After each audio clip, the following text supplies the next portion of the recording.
Baik, kalau kita berbicara tentang BPD, maka sudah tentu kita akan berbicara tentang Undang-Undang Desa dan Permendagri 110 tahun 2016 tentang Badan Permusyawaratan Desa. Nah, di situ dijelaskan teman-teman semuanya. Jadi Undang-Undang Desa nomor 6 tahun 2014 pada pasal 64, tepatnya pada huruf A, B, C, dan G. Sebelum menonton video ini, mari dukung channel Desa Fokus dengan sama-sama kita mengklik tanda like, share, dan subscribe jika video ini bermanfaat untuk kita semua. Terima kasih. Baik, jadi kalau kita berbicara tentang BPD, maka kita akan berbicara tentang Undang-Undang nomor 6 tahun 2014, tepatnya pada pasal 64 huruf A, B, C, dan G. Dan juga kita akan berbicara tentang Permendagri 110 tahun 2016, tepatnya pada pasal 26 huruf A, B, C, dan G, yang membahas tentang larangan anggota BPD. Nah, jadi peraturan Undang-Undang Desa nomor 6 tahun 2014, kemudian Permendagri 110 tahun 2016. Jadi karena isi larangan anggota BPD yang terkandung dalam kedua peraturan ini sama persis, tetapi hanya berbeda-beda pasal saja. Nah, di video kali ini ada beberapa larangan anggota BPD yang termuat dalam Undang-Undang Desa nomor 6 tahun 2014 pasal 64 huruf A sampai dengan huruf I. Mana dia larangan BPD tersebut?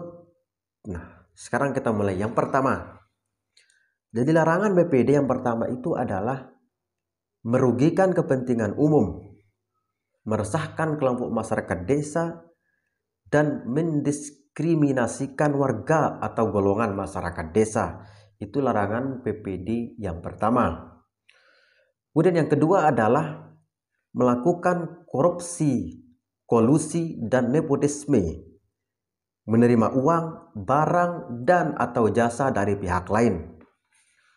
Kemudian yang ketiga adalah menyalahgunakan wewenang. Kemudian yang keempat, melanggar sumpah atau janji jabatan. Kemudian selanjutnya merangkap jabatan sebagai kepala desa dan perangkat desa. Kemudian selanjutnya merangkap sebagai anggota DPR RI, DPD RI, DPRD provinsi atau DPRD kabupaten, dan jabatan lain yang ditentukan dalam peraturan perundang-undangan.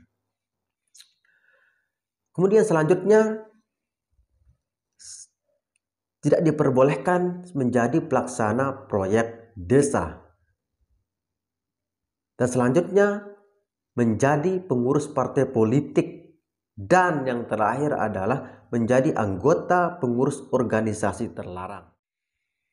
Nah, itu beberapa larangan-larangan BPD yang diatur dalam Undang-Undang Desa nomor 6 tahun 2014. Jadi, kalau kita melihat huruf A, kemudian huruf B, kemudian huruf C dan G, seperti apa yang termuat dalam pasal 64 Undang-Undang Desa di atas yang tadi yang saya sebutkan, berarti sudah jelas bahwa anggota BPD itu dilarang sebagai pelaksana proyek desa, apalagi menjadi supplier atau yang dikenal dengan pengadaan barang dan jasa.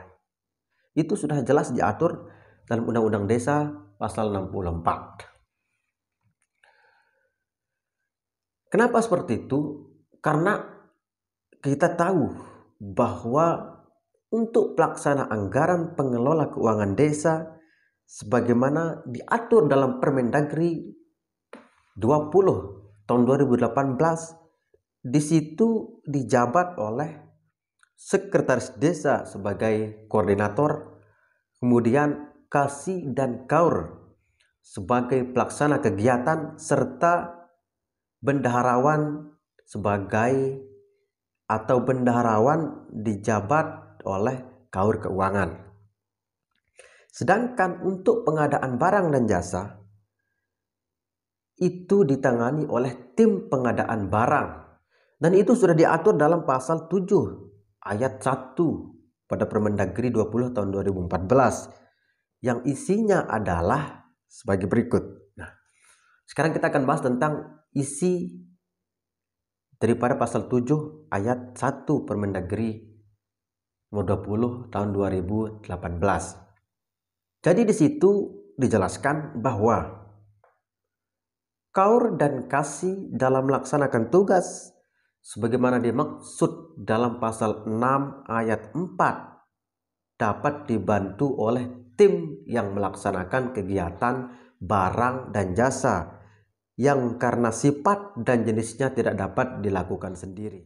Jadi kesimpulannya adalah bahwa anggota BPD tidak boleh sebagai pelaksana proyek desa, apalagi menjadi supplier pengadaan barang dan jasa, termasuk pengadaan barang material pembangunan yang ada di dalam desa. Kenapa seperti itu?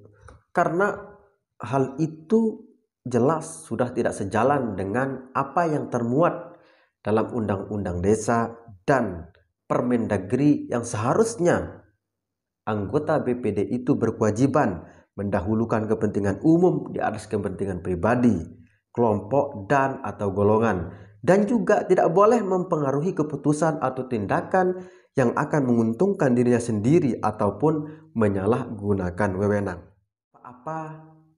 Jadi itu tadi larangan-larangan BPD dan siapa yang berhak melaksanakan pembangunan yang ada di desa.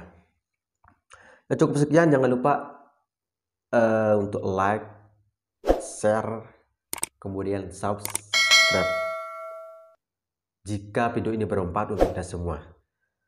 Cukup sekian dan selamat beristirahat.